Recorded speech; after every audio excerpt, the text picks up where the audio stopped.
What's up, guys? My name is Peter, and I am so stoked. Welcome to a brand new studio.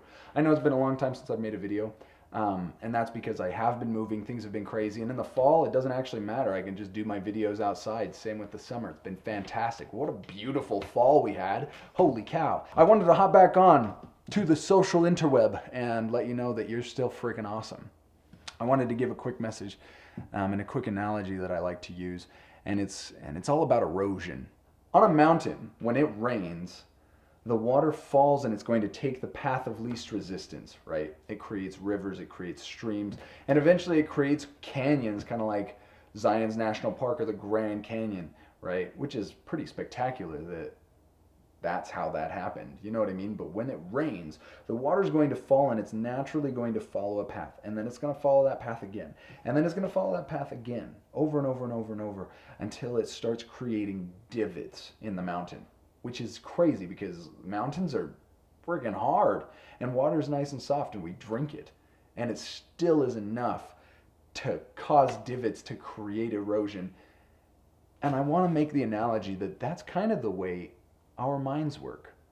You see, I think that the world has a specific idea of what we are. The world has an idea of who we are and who we ought to be. And it's not necessarily in accordance with who we are meant to be. Does that make sense? Who the world thinks we are and who we're supposed to be versus who we actually are. Our true identity. What does that even mean, right? Anyway, what I think is, in the world that we live in, we have something called television, and it's literally telling a vision all the time of what it thinks we should think normal is, right? Television programs, it's literally trying to program us. Now, what is it trying to program us to do?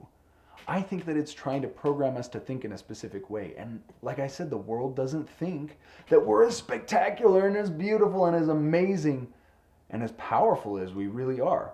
Right?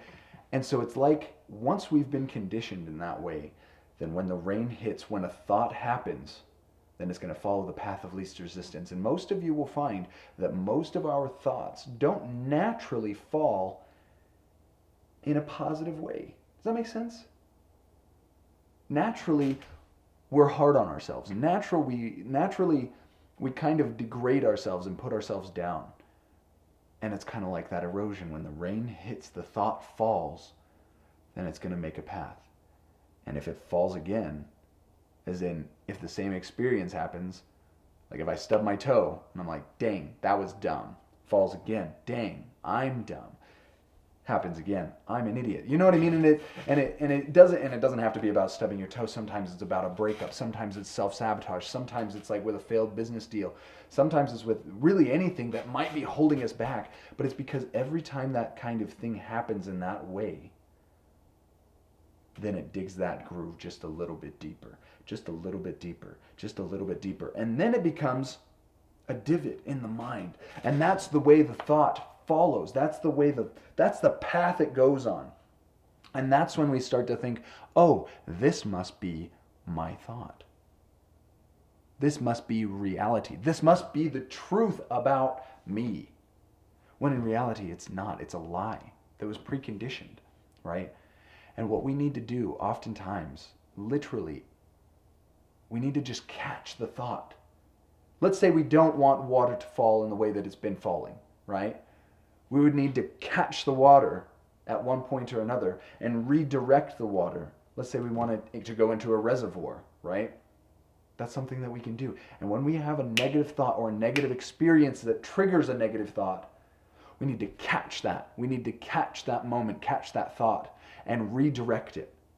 If the thought says, I'm a failure, catch it and redirect it. I'm not a failure. I'm a child of God. Get it right. And I think as we do that, as we practice that, we're going to get much better at catching thoughts and redirecting the flow.